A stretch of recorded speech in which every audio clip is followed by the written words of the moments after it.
باللہ من الشیطان الرجیم، بسم اللہ الرحمن الرحیم۔ آپ دیکھ رہے ہیں حدیث الرحمن ولاگ اور میں ہوں حدیث الرحمن۔ آپ سے کافی دیر بعد ملاقات ہو رہی ہے۔ رمضان کے مہینے میں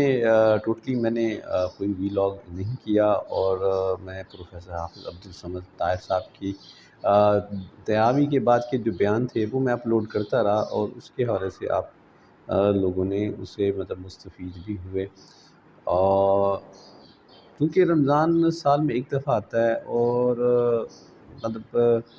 کوشش یہ ہونی چاہیے کہ اس کو ایک اچھے بھرپور انداز میں اس کو گزارنا چاہیے۔ لیکن کیا کریں کہ پاکستان میں پچھلا 2 سال یعنی پچھلا 2022 اور اب 23 کا جو رمضان شریف ہے بڑا ہنگامہ خیز رہا سیاسی طور پہ۔ پچھلے سال عدم اعتماد پیش ہو رہی تھی، پھر اس پہ عدم اعتماد کو انہوں نے ایک رولنگ کے ذریعے اڑا دیا، پھر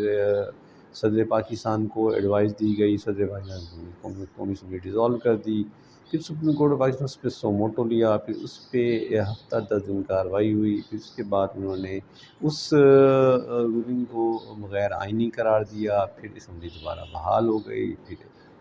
پھر اس میں عدم اعتماد کا پروسیس ہوا، اس کے نتیجے میں عمران خان اقتدار سے باہر ہوئے، پھر اس کے بعد عمران خان صاحب نے لوگوں کو کال دے دی، یعنی پورا رمضان جو ہے سیاسی سرگرمیاں عروج پر رہیں۔ اور اس رمضان میں بھی سوچا تو یہ تھا کہ دیکھیں یہ سکون سے گزرے گا، لیکن یہ رمضان بھی سکون سے نہیں گزرا، اور سیاسی جو ہے وہ محاذ آرائی بھی اور سیاسی سرگرمیاں بھی بڑے عروج پر رہیں۔ پچھلے سال سے اب تک معاملات جوں کے توں ہیں۔ پچھلے سال جب عمران خان صاحب کو عدم اعتماد کے ذریعے اقتدار سے باہر ہوئے، تو اگلے دن سے ان کا یہی پروگرام تھا کہ نئے الیکشن کرائے جائیں، اور آج 1 سال گزرنے کے باوجود وہ آج بھی اپنی اسی مطالبے پر قائم ہیں، اور 13 جماعتی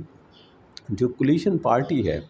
وہ انتخاب کرانے کے لیے راضی نہیں ہے۔ پہلے مرحلے میں تو عمران خان صاحب نے اپنی قومی اسمبلی کی نشستوں سے ریزائن کر دیا تھا، اور انہوں نے اس میں اسمبلی میں جائز نہیں گیا، اگرچہ ان ریزائن کو ایکسیپٹ نہیں کیے گئے۔ پھر بعد میں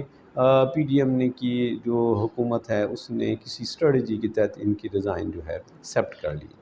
تو بعد میں عمران خان صاحب ان ریزائن کو ایکسیپٹ کرانے کے لیے تیار نہیں تھے، اور اس میں کافی حد تک ریزائن جو ہیں اب وہ ایکسیپٹ نہیں ہوئے، اور وہ ارکان بحال ہو گئے ہیں۔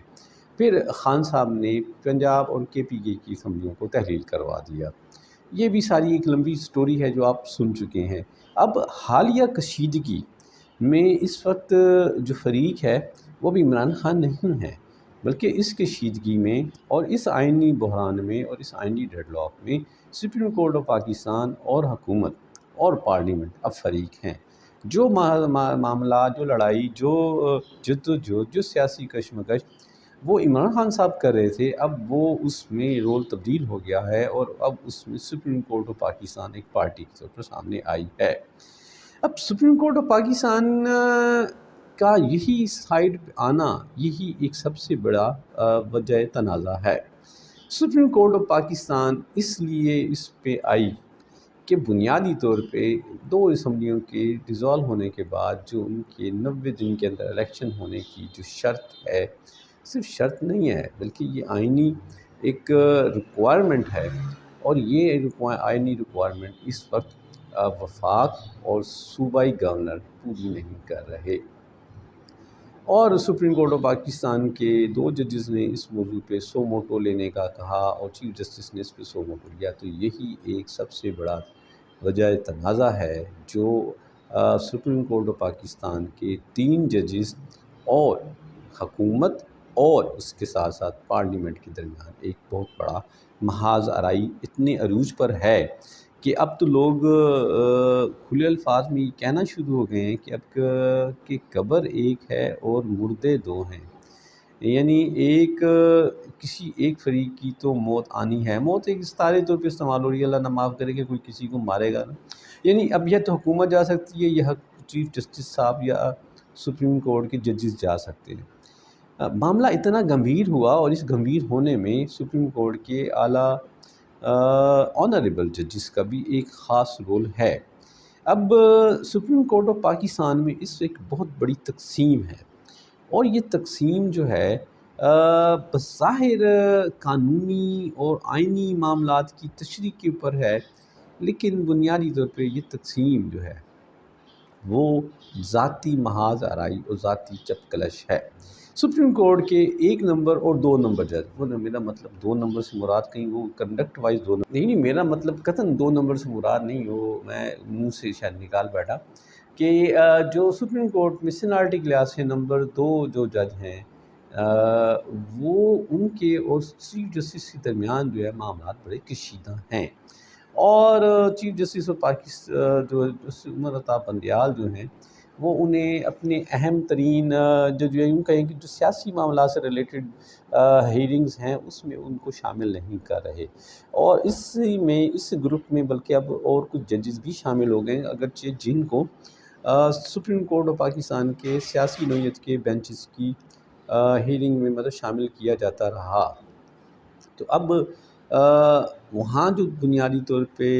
ٹپکلس جو ہے ذاتی نوعیت کی لگتی ہے، لیکن اس کو ایک آئینی طور پہ بنایا جا رہا ہے،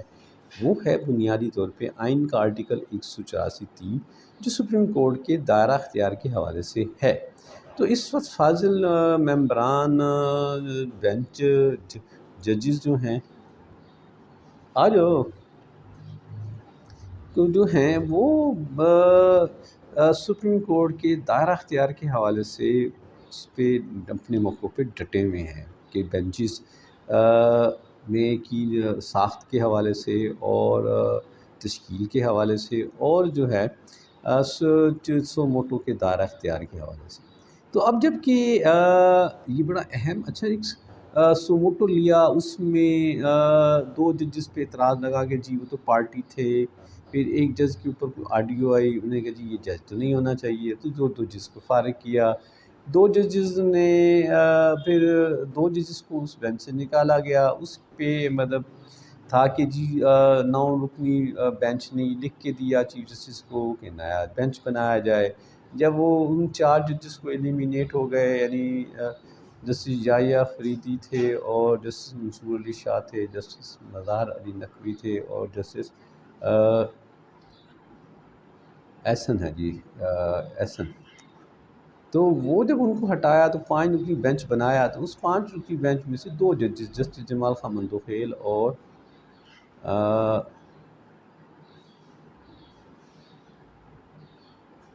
وہ دوسرے جج کا نام مجھے ذہن میں نہیں آیا، تو انہوں نے اختلافی نوٹ دیا۔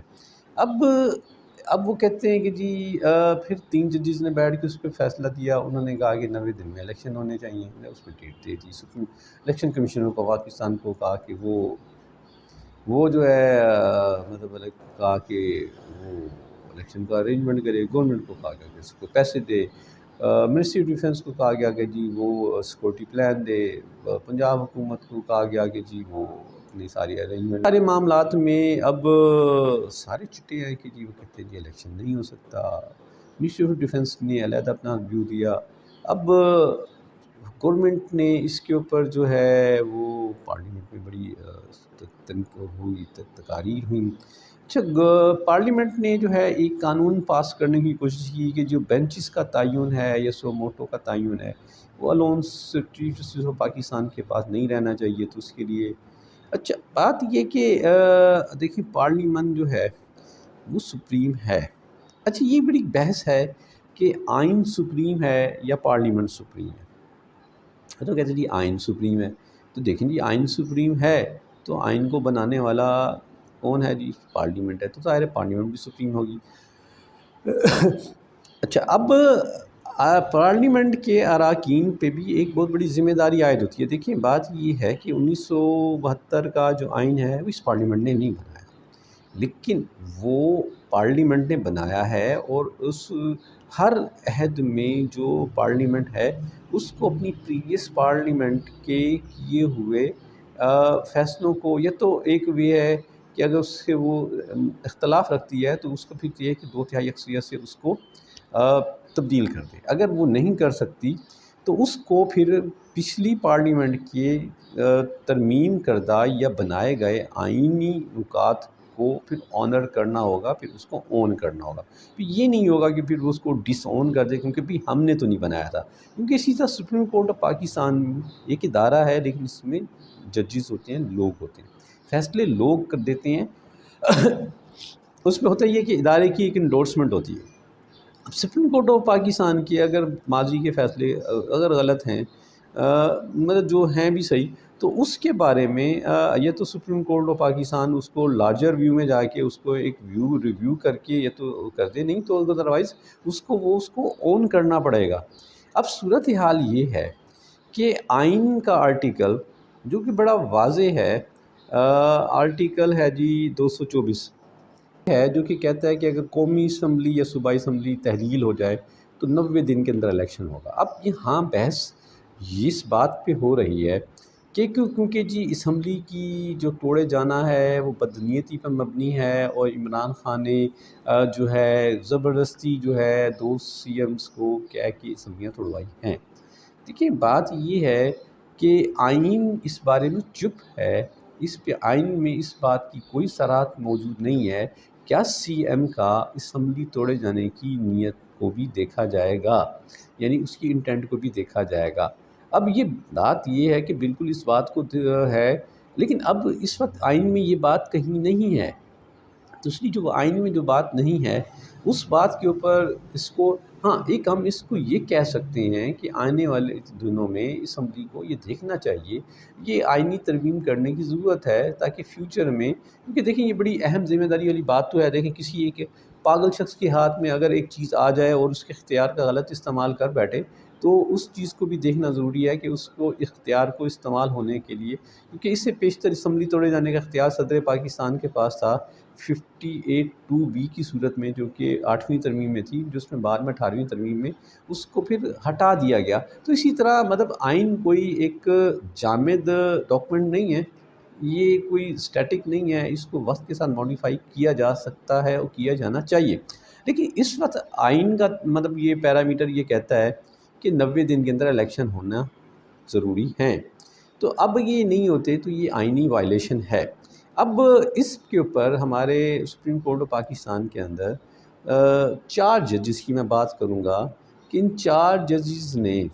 مطلب ٹیکنیکلٹیز کا سہارا لیا اور اس کو ڈیفر کیا. تو اگر سوال یہ ہے کہ آج یہی سوال کسی ایک نئی صورت میں سپریم کورٹ آف پاکستان میں آئے اور وہاں کوئی لارجر بینچ بیٹھے، تو کیا یہ ججز پھر اس بات کو پھر کسی ٹیکنیکلٹی میں چھپائیں گے، یا وہ آئین کے اس آرٹیکل 224 کی وائلیشن کے اوپر اپنا ایک کلیئر موقف دیں گے یا اس کے اوپر دیں گے؟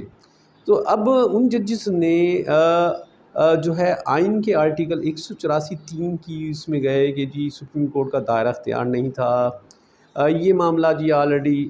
لوور کورٹس یعنی ہائی کورٹس میں زیر بحث تھا، سپریم کورٹ کو نہیں کرنا چاہیے تھا، چیف جسٹس کو یہاں سو موٹو نہیں لینا چاہیے تھا، یہ ایک سیاسی معاملہ تھا، ایک پارٹی سے ملوث، یعنی ان باتوں کو تو کہا گیا.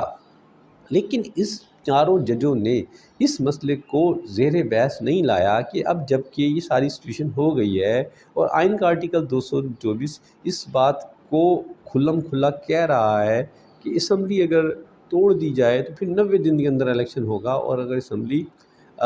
ویسے اپنی ٹرم پوری کرے تو 60 دن کے اندر الیکشن ہوگا. اب یہ آئینی ابہام یا آئینی وائلیشن یا کہیں کہ اچھا اس کے نتیجے میں، کیونکہ ایک کیئر ٹیکر گورنمنٹ بھی بنتی ہے اور کیئر ٹیکر گورنمنٹ کا مینڈیٹ بھی اتنی عرصے کے لیے ہے جب تک الیکشن ہونا. اب جب کہ یہ کہتے ہیں کہ جی الیکشن نہیں ہو سکتے، الیکشن ہوں گے تو اکٹھے ہوں گے، ایک صوبے میں نہیں ہوں گے، 2 میں نہیں ہوں گے، پورے پاکستان میں اکٹھے ہوں گے، یہ جو ہے الیکشن کے آزادانہ ہونے کے لیے پھر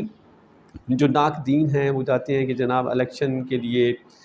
سازگار ماحول کا ہونا ضروری ہے، تو یہ نہیں ہوگا. تو یہ ساری باتیں بالکل ٹھیک ہیں، لیکن آئین کے آرٹیکل 224 کا اب کیا کیا جائے؟ تو اس کو آپ جائیں آئین پاکستان سے حذف کر دیں. اب سپریم کورٹ کے 3 رکنی بینچ کا سب سے بڑا قصور یہ ہے کہ وہ اس وقت آئین کے آرٹیکل 224 کی مطلب عمل درآمد کے لیے کھڑے ہیں. اب اس پہ ان پہ لیبل ہے، اب اس کے بعد پھر ویڈیو آڈیو آ گئی کہ وہ چیف جسٹس صاحب کی جو مطلب ساتھ صاحبہ ہیں وہ کسی خاتون سے جو کہ ایک وکیل کی بیوی ہیں اسے بات کریے. اب دیکھیں جی ایسی باتیں ہم بھی کرتے ہیں، آپ بھی کرتے ہیں، بہت سارے لوگ کرتے ہیں، میری یوں ہو جائے. تو کیا یہ دیکھنا پڑے گا کہ اس نوعیت کے فیصلے جو ہوتے ہیں کیا اس پہ یہ فون کالز، دیکھیے یہ پاکستان میں نا انفارچونیٹلی ایک بڑی بدقسمتی ہے، یا تو خیر بدقسمتیاں تو ایک نہیں بہت ساری ہیں، کہ یہاں ہم نے ایک اپنے ایجنڈے کے تحت، یعنی مجھے عدالت پسند نہیں ہے تو پھر میں عدالت کے فیصلے کو بھی پسند نہیں کرتا، تو ہم نے ہمارے سیاسی حکمرانوں نے اور اپنی پسند کے فیصلے نہ آنے کی صورتوں میں اب ججز کے کرداروں کو زیر بحث لانا شروع کر دیا۔ دیکھیں جج کا کردار کوئی ہے، بالکل ہے، لیکن جج کا فیصلہ ہوتا ہے، جج فیصلہ تحریری دیتا ہے، کوئی زبانی کلامی نہیں دیتا، تحریری فیصلے میں وہ کسی فیصلے کے حق میں یا مخالفت میں وجوہات لکھتا ہے، تو ہمیں فیصلوں کو پڑھ کے دیکھنا چاہیے کہ آیا یہ جج نے یہ فیصلہ جو ہے وہ کسی ذاتی خواہش یا یہ کسی قانون کی وائلیشن میں یا کسی قانون کے غلط استعمال کے ذریعے یا کسی غلط توجیہ کے ذریعے دیا ہے، یا ایک اس کو ایک میرٹ پہ دیا ہے۔ ہمیں فیصلوں کو پڑھنا چاہیے، ہمیں ججز کو۔ اب مصیبت یہ ہے کہ اب ہم فون کالز، اس سے پہلے مظاہر النقوی کے بارے میں ایک آڈیو کال آئی، اب چیف جسٹس جو ہے ان کی ساس صاحبہ کی ایک خواہش پہ مبنی آڈیو کال آئی، پھر اس کے بعد سابقہ چیف جسٹس جو ہیں وہ ایک خواجہ احمد طارق رحیم ایک وکیل ہیں، ایک سابقہ سیاستدان بھی ہیں، وفاقی وزیر بھی رہے ہیں، ان کے ساتھ ایک موضوع پہ بات چیت کر رہے تھے تو وہ بھی آ گئی۔ اب دیکھیں بات یہ ہے کہ ثاقب نثار صاحب اب چیف جسٹس نہیں ہیں، اس سے پہلے کیا تھے، وہ وکیل تھے، اب بھی وہ کہتے نہیں میں ایک لا فارم کھولی بیٹھا ہوں، تو وہ کسی مسئلے میں کسی کو ایڈوائس دے سکتے ہیں؟ کیا ان پہ پابندی ہے، قدغن ہے کہ اب وہ چیف جسٹس ہونے کی حیثیت سے وہ یہ کام نہیں کر سکتے؟ جب مجھے یاد پڑتا ہے کہ جسٹس قاضی عیسیٰ فائز کے خلاف جب یہ ریفرنس آیا تھا تو اس وقت کے اٹارنی جنرل نے سپریم کورٹ آف پاکستان میں ایک بات کی تھی، اور اس بات کو پھر وہ انہیں سپورٹ بھی نہ ملی، اور اس بات کی پاداش میں انہیں ریزائن بھی کرنا پڑا جب انہوں نے یہ کہا کہ جی اس وقت یہ جو پٹیشن قاضی عیسیٰ فائز لائے ہیں اس کی تیاری میں بینچ کے ججز کی رائے بھی شامل ہے۔ اس بات پہ اس بینچ کے ججز نے بڑا برا لیا تھا اور ایون ان سے تحریری جواب طلب کیا تھا۔ اسی دوران میں اٹارنی جنرل منصور جو تھے وہ ریزائن کر گئے۔ تو مطلب بات یہ ہے کہ کسی بھی معاملے میں کسی بھی جگہ اب ہم یہ کہہ سکتے ہیں کہ جی جو ہیں وہ سابقہ چیف جسٹس میاں صاحب کے خلاف، کیونکہ اس وقت صورتحال یہ ہے کہ چیف جسٹس اپنے فیصلے پہ ڈٹے ہوئے تھے، اور وہ ان کا ڈٹا رہنا جو ہے وہ میاں شہباز شریف کے لیے نااہلی کا سبب بھی بن سکتا ہے، ان کی حکومت کی برخاست ہونے کا سبب بھی بن سکتا ہے، کیونکہ وہ حکومت ان کو کہہ رہی ہے کہ ہم ان کی بات نہیں مانیں گے۔ اب اس فیصلے کے کہا کہ یہ 3 رکنی بینچ کا فیصلہ ہے، اقلیتی فیصلہ ہے، 4 ججز کی مخالفت کر رہے ہیں۔ مطلب ثاقب نثار صاحب جو ہیں وہ کسی کو بھی اپنی رائے دے سکتے ہیں۔ اب وہ کہا جاتا ہے کہ جی وہ کیونکہ حکومت کے خلاف کانسپریسی بھی ملوث ہیں۔ دیکھیں بات یہ ہے کہ میں نہیں کہتا جی یہ آڈیو کہاں سے آئی، آڈیو کس نے ریکارڈ کی، بات یہ ہے کہ یہ میری بھی ہو رہی ہے، آپ کی بھی ریکارڈ ہو رہی ہے، شاید یہ بہت عرصے سے ہو رہی ہیں، کیونکہ مشرف صاحب کے زمانے میں جب وار آن ٹیرر چل رہی تھی تو شاید سنا یہ تھا کہ ہم پاکستانی جو نیٹ ورک ہے یہ امریکی ایک ایجنسی ہے، national security agency N S A جو ہے یہ کرتی ہے، مطلب الیکٹرانک سرویلنس کرتی ہے، تو این ایس اے کے پاس شاید ہماری چیزیں چلی گئی تھیں، تو شاید اس زمانے سے شاید یہ کچھ مطلب ہے کوئی کنٹینیوشن چلی آ رہی ہے، تو اس لیے محتاط تو مجھے بھی ہونا چاہیے، آپ کو بھی ہونا چاہیے ٹیلی فون پہ بات کرتے ہوئے، نجی گفتگو کرتے ہوئے بھی، کیونکہ کل اگر آپ کی کوئی بات اچھی نہ لگی تو پھر آپ کی بھی آڈیو آ سکتی ہے۔ تو اب سپریم کورٹ کے 3 ججز جو ہیں وہ اس وقت یہ آئین کی بالادستی کے لیے کھڑے ہیں، جو ان کے مخالفین ہیں وہ کہتے ہیں جی یہ عمران خان کے چہیتے ہیں، عمران خان کی سپورٹ میں کھڑے ہیں۔ جو 13 جماعتوں میں مبنی جماعت ہے وہ اس کا موقف ہے کہ آئین کا آرٹیکل 224 وہ اس کی کوئی ضرورت نہیں ہے اس کو فالو کرنے کی، تو اب بات یہ ہے کہ چلے الیکشن نہیں کرائیں، اب وہ کہتے ہیں جی جو جواز ہے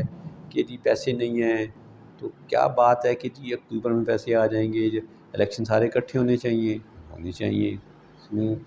تو قومی اسمبلی اگر ارلی الیکشن کرا لے، انہیں کہا نہیں جی قومی اسمبلی تنگ پورا کرے گی، تو ملکی حالات ٹھیک نہیں ہیں اور سیکورٹی نہیں ہے۔ پنجاب حکومت کہتی ہے کہ جی ہمارے پاس ہمیں تقریباً پتہ نہیں کوئی 2.25 لاکھ کی سیکورٹی چاہیے، تو ہمارے پاس 75,000 کی ہے۔ تو سوال یہ ہے کہ جب ایک صوبے کے الیکشن میں اتنی سیکورٹی نہیں مل سکتی، تو پھر 4 صوبوں اور وفاق کے الیکشن میں اتنی سیکورٹی کہاں سے آ جائے گی؟ فوج کہتی ہے کہ جی وہ بزی ہے، وہ اس وقت ٹیررسٹ ایکٹیویٹیز چل رہی ہیں، ان کے خلاف آپریشن کریں، تو مالی معاملات ٹھیک نہیں ہے، سارے ٹھیک نہیں ہے۔ تو بات یہ ہے کہ آئین کا آرٹیکل 224 جو ہے وہ اس کا کی امپلیمنٹیشن پہ معاملات اتنی شدید ہو گئے ہیں کہ اب اسی نے گورنمنٹ نے کاؤنٹر کرنے کے لیے ایک قانون بنایا۔ اس کو پہلے صدر پاکستان نے دستخط کرنے سے انکار کر دیا، پارلیمنٹ کو واپس بھیجا کہ یہ ٹھیک نہیں ہے، اس کے اندر کچھ سکم ہے جی کو ٹھیک کریں، اس کو جو ہے فائن ٹیوننگ کریں۔ پارلیمان نے پھر دوبارہ بنا دیا کہ سپریم کورٹ کے بینچز بنانے کا اختیار جو چیف جسٹس سے لے کے 3 ججز پر مشتمل۔ اب پارلیمنٹ نے گورنمنٹ نے بڑی عجلت میں اس کو کی، تو بات یہ کہ اس طرح کی جب عجلت میں بنائے ہوئے قوانین ہیں نا، یہ کل کبھی کبھی گاٹے بھی فٹ ہوتے ہیں۔ اب مطلب بات یہ کہ اس سیناریو میں دیکھیں تو حکومت کو سوٹ نہیں کرے عمر عطا بندیال، حکومت کو سوٹ کرتے ہیں بظاہر قاضی عیسیٰ فائز اور جسٹس قاضی عیسیٰ فائز اور جسٹس طارق جو ہے وہ سوٹ کرتے ہیں، لیکن کل ہو سکتا ہے کہ کل سپریم کورٹ میں 2 نمبر اور 3 نمبر جج جو بیٹھے ہوں وہ حکومت کو سوٹ نہ کرتے ہوں، تو پھر وہاں کیا کرے گی حکومت؟ تو کیا پھر نیا جا کے قانون بنائے گی؟ تو مطلب اس قسم کے معاملات کو بڑا سوچ سمجھ کے کنسلٹیشن کے ساتھ دیکھنے کی ضرورت ہے۔ اب الیکشن کمیشن آف پاکستان نے پچھلے دنوں اپنی ریکمنڈیشن بھیجی کہ جو الیکشن ایکٹ ہے 2017 کا، اس کے اندر یہ کچھ چیزیں ہیں جو الیکشن کمیشن سمجھتا ہے۔ تو بھئی بات یہ ہے کہ جب قانون سازی کرنے کے لیے تو آپ پہلے اس ادارے سے بھی پوچھیں نا جس نے کام کرنا ہے۔ اب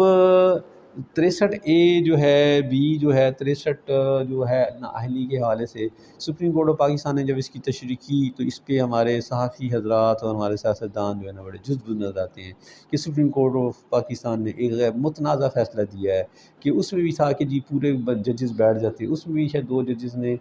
مخالفت کی تھی اور 3 نے کہا تھا کہ ووٹ شمار نہیں ہوگا۔ اب دیکھیں بات یہ ہے کہ میں کوئی آئینی ماہر نہیں ہوں، تھوڑی سی لاجک کی بات ہے، اس آئین کی شق کے اندر اگر لفظوں کے حساب سے دیکھا جائے تو کچھ لفظوں کی کمی ہے، تو یہ کمی جو ہے یہ پارلیمان کا قصور تھا کہ اس نے نہیں کی۔ مطلب انہوں نے یہ تو کہا کہ جی جب رکن جو ہے بجٹ اور اعتماد اور عدم اعتماد کے موقع پر ووٹ جو ہے اپنے پارلیمانی لیڈر کی مرضی کے خلاف دے گا تو پارٹی صدر اس کو شو کاز نوٹس لکھے گا، پھر وہ اس کو جو ہے الیکشن کمیشن کے پاس لے جائے گا، تو الیکشن کمیشن پھر اس کو اس کی سنوائی سننے کے بعد اس کو ڈی نوٹیفائی کر دے گا، یعنی اس کو سیٹ سے ہٹا دے گا۔ تو سوال یہ ہے کہ جس رکن نے یہ حرکت کی، جو پاداش کی، اس پاداش میں وہ اپنی سیٹ سے گیا، تو اس کا ووٹ کیسے قائم رہ جائے گا؟ اب فرض کریں کہ جی سی ایم کو 20 ووٹ چاہیے تھے، 20 لوگوں نے مطلب وہ ڈیفیکٹ کیا اور 20 وہ سیٹیں جو ہیں وہ ڈسکوالیفائی ہو گئیں، تو سی ایم کے 20 ووٹ کم نہیں ہو جائیں گے؟ اب ہم اس کو کہیں گے وہاں نئے الیکشن ہوں، اور نئے الیکشن ہونے میں 40 دن کا ہوتا ہے، 40 دن کے عرصے میں اگر اس کو کہہ دیا جائے سی ایم کو کہ اب یا پرائم منسٹر کو کہہ دیں کہ آپ اعتماد کا ووٹ لیں، تو وہ کہاں سے لے کے آئیں گے؟ وہ کہیں گے جی انتظار کریں گی وہ الیکشن سے، اور کس بات کی کیا ضمانت ہے کہ الیکشن جیتنے کے بعد بھی وہ الیکشن دوبارہ جیت جائیں گے؟ تو یہ مطلب سپریم کورٹ آف پاکستان کا قصور صرف اتنا تھا کہ انہوں نے ساتھ یہ کہہ دیا کہ وہ ڈسکوالیفائی بھی ہوں گے اور ان کا ووٹ بھی شمار نہیں ہوگا، اور اس کے نتیجے میں پنجاب کی حکومت جو ہے وہ جو حمزہ شہباز تھے وہ مطلب ٹاپل ہو گئی، اور اس کے بعد سے بنیادی طور پہ یہ کرائسس تب سے شروع ہے، اور اس کرائسس کو ہمارے سیاستدان اپنے لیول پہ سیٹل کرنے کے لیے تیار نہیں ہیں۔ اعلیٰ عدلیہ اس کو سیٹل کرنے کی کوشش کر رہی ہے اور اس کے اوپر بدنامی مول لے رہی ہے۔ اب جو ہے بینچز بننے کا قانون کے خلاف سپریم کورٹ آف پاکستان کے ایک 8 رکنی بینچ نے ایک اس پہ اسٹے آرڈر دے دیا جس میں چیف جسٹس شامل تھے اور ان کے ہم خیال ججز شامل تھے. اب باقی ججز اس میں نہیں تھے. اب وہ قانون اس کو بنا دیا گیا ہے. اب کل سے دیکھنا یہ ہے کہ کل وہ نافذ عمل ہوا تو سپریم کورٹ کے سیناٹی نمبر 2 اور 3 کے نوٹنی جج ابھی تک خاموش ہیں اس موضوع پہ کہ انہوں نے بینچز بنانے میں کوئی نہیں کیا. آج سماعت ہونی ہے، گورنمنٹ نے جواب دینا ہے. اس پہ کیا ہوگا؟ اسپیکولیشن بہت زیادہ ہیں. وہ کہتے ہیں جی گورنمنٹ جائے گی. پارلیمنٹ نے کل جو ہے بڑی دھواں دار کی، وہ کہتے ہیں جی ہم سپریم کورٹ اور پاکستان کے 3 ججز کو پارلیمنٹ کی توہین کی اس کے لیے ہم اس کو بلاتے ہیں. اب سوال یہ ہے توہین کس نے کی ہے؟ سپریم کورٹ اور پاکستان نے یا پارلیمنٹ نے؟ میری نظر میں تو سپریم کورٹ آف پاکستان کی توہین سے زیادہ پارلیمنٹ توہین میں جا رہی ہے، کیونکہ پارلیمنٹ اپنے ہی بنائے ہوئے آئین کی آرٹیکل 224 کو امپلیمنٹ کرنے میں انکاری ہے. تو جو سپریم آئین ہے اور وہ سپریم ادارہ ہے وہ اپنے ہی بنائے ہوئے سپریم کو آئین کو کیسے رون سکتا ہے، جبکہ اس کے پاس روننے کا ایک ہے وے، اس کو امینڈ کرنے کا وے ہے. وہ ہے 2/3 میجورٹی، تو وہ تو نہیں ہے. تو آئین کی پارلیمنٹ کی صرف قراردادیں اور پارلیمنٹ کا صرف سپیچز اور ججز کو بلانا کیا یہ معاملے کو حل کرے گا؟ یہ تو مجھے لگ رہا ہے کہ یہ ہیڈ آن پلین جا رہا ہے. اس ہیڈ آن پلین میں پھر کون بچے گا، پھر کون رہے گا، یہ آپ نے اور میں نے ابھی دیکھنا ہے. خوش رہے. بعد السلام علیکم.